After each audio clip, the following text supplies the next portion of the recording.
Hey everyone, welcome back to the Peterson Bronco. Today I'm going to be going over the auxiliary switches on my 22 Ford Bronco, show you how things are wired from the factory and where to connect your connection points for anything that you want to power up, as well as explain the layout on the fuses, because I do kind of feel that that is something that Ford definitely could have done better.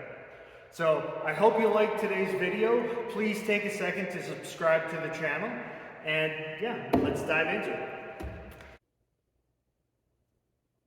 So the first thing I would recommend that you do is through the touch screen of your infotainment center, click on your features, go into the owner's manual once that loads, and just do a quick search here for aux. From there, you can see that you have information on locating the auxiliary switches. It's really going to show you how you have the 6 auxiliary switches up top here in front of the windshield, where are those located, how they work.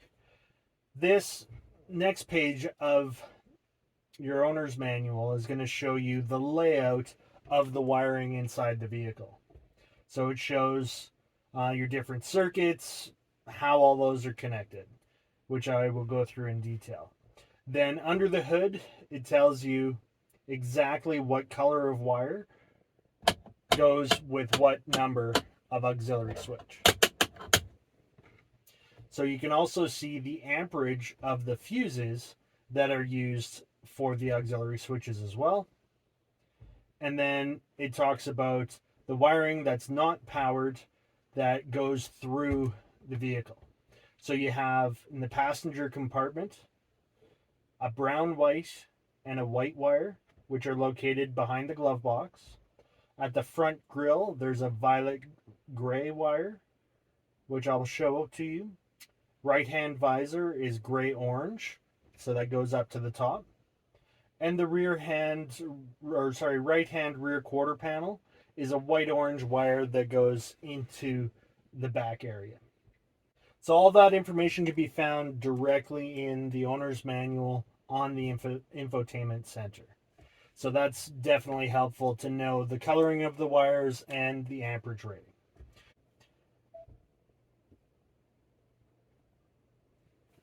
So on this page, it talks about locating under hood fuse box. So that shows where the fuse box is under the hood, how to open it, and then inside it gives you a diagram of all the different fuse placements, as well as a list of what every fuse does. So if you scroll down to 60 to 65, these are your upfitter switches, numbers 1 through 6. So these switches already have a fuse in the fuse block or fuse box. Now this image is kind of hard to see because it is quite small, but what I did was actually went ahead and marked the fuses in the fuse box, and I'll show you that now. Okay, so I'm going to go ahead, take the fuse box cover off, which you have 2 squeeze tabs at this end, one at the other. And get that filled up. All right. So earlier, I went through based on the diagram and was able to mark out what fuse location goes with which switch. So, super annoying thing done by Ford is nowhere in the cover or on the fuse box does it actually give you the fuse numbers. So that's kind of frustrating. That's kind of a dick move. But so I marked them here. So we have 60, 61, 2, 63, 64, and 65. So those are your 6 auxiliary switches, and in order from 1 to 6. So circuit number 1 is this 30 amp right there. Then you have circuit number 2 is this 15 amp circuit. Circuit 3 is this 10. Circuit 4, this 10. Circuit 5, this 10. Circuit 6 is that 10. So all of those circuits are then color coded also in your owner's manual that you'd be able to see that. So those 6 wires from the auxiliary switch come right here. So you have your 6 wires based on those 6 colors. That'll determine and tell you which wire is which circuit. Also up here, you have these 3 wires. Just let me move the light over. So that group of 3 wires there, which you have a brown, white, a white, and a violet, those are the wires that actually send power from your front here, from the firewall, out to the front grille, your top behind the visor, and then the very back of the vehicle. So yes, you have 6 auxiliary or upfitter switches at your headliner. Again, those 6 wires come down just inside the firewall. Then from there, there's 3 circuits that would be, or 3 sets of wires that are pre-wired throughout the vehicle. So to get power to the back or the visor or the front grille, that is all done. The other 3 for anything else that you want to control, you would have to run the wiring. So that purple wire or violet wire is actually sitting right here at your front grille. So if you're running any, say the illuminated letters, or you wanted some fog lights up front, you have that wire that's already positioned at the front grille. For the other ones, you have 2 wires, again, inside that firewall that come over and through into the cabin. So those are located behind the glove box. So if you open up your glove box, you have 2 spots, so 1 on each side, that you push in, and it comes down. I already actually took the rod out of the side, but that actually hooks in this eyelet, so you just pop it forward on this rod, and then you can take it off. Lifting up the back edge of the glove box, it comes completely off.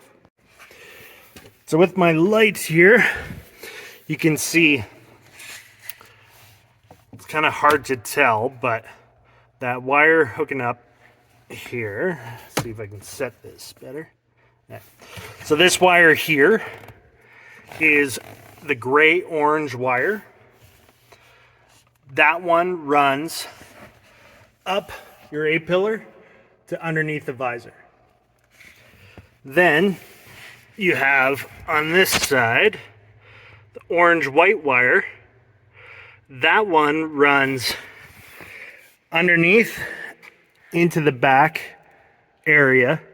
So if you wanted like a fridge or something back there, you can plug that in. Or if you had additional backup lights or any lighting on a bumper, you could also utilize that for getting the power back there. Also in here, you have this brown and white wire, which are the brown and white wires from just inside the firewall. Here. So these 2 wires are the other end of the 2 wires behind the glove box. So if you're bringing power again to the back or power up your A-pillar, you would utilize those wires to get the power over into behind the glove box. And then from here, you would splice it to get the power up the A-pillar and power to the back. So one more thing I wanted to point out while I have the glove box out is this is the location of your cabin air filter. So as you can tell with mine, I'm pretty much due to replace. But yeah, you just pull that out, shove a new one in, and yeah, close her back up. So it's very important to make sure that your cabin air filter is also clean. You should look at that, have it looked at every oil change, making sure, because it'll really cut down on the air volume that comes through for your heating and cooling if that is clogged up. But since I had the glove box out, thought I'd show you where that's located. So behind the visor is where you would find the one wire going up your A-pillar. So gently prying that cover off. Then with a 7mm socket, you can pull this screw out. Oops. Folding the visor, it unhooks. Bring that down. You have a little push tab there. Unplug. Now your visor's out of the way. From inside, if you push down slightly on the plastic, you can kind of get this edge. Get that unclipped. And under here is where that gray-orange wire is located.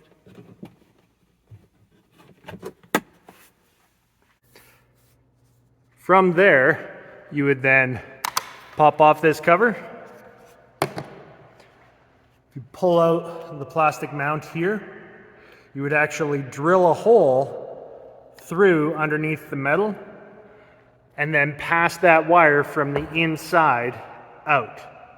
So they do not have this pre-drilled for you. That is something that you would have to drill through in order to have access to that wire. But it is, again, sitting just behind the visor.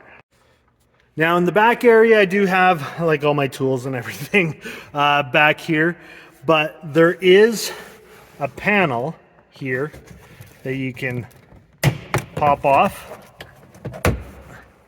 And behind there is where you'll find the wire, which is that white-orange that comes back to feed your back area with power. So with that, knowing where those wires are located, you can then decide where you want to run power to. So if you're running power to the back area of the Bronco, that is the white and orange wire that comes underneath the glove box to the back. If you're running power up the A-pillar to the visor, behind the visor, so that is the gray and orange wire that is located underneath the glove box. Now again, to get those circuits over, you have the wiring in the Firewall, where you have the brown and the white wire. Those two wires go over again behind the glove box. The violet wire back here at the Firewall comes up to the front of the grill. And then depending on what you're feeding, the amperage that's required for what you're feeding would determine which circuit to use based on their fuse sizes and the location in the upfitter switches or auxiliary switches. So I hope you enjoyed that information. That's how to locate everything on the Ford Bronco. Any questions, comments, leave them below, and I will answer really any questions that you have or any suggestions that you have for future videos. Again, I hope you're subscribed to the channel. I really enjoy putting out this content for you, and I hope you enjoy watching it. So have yourselves a great day. And again, thanks for stopping by the Peterson Bronco, also part of Peterson Contracting.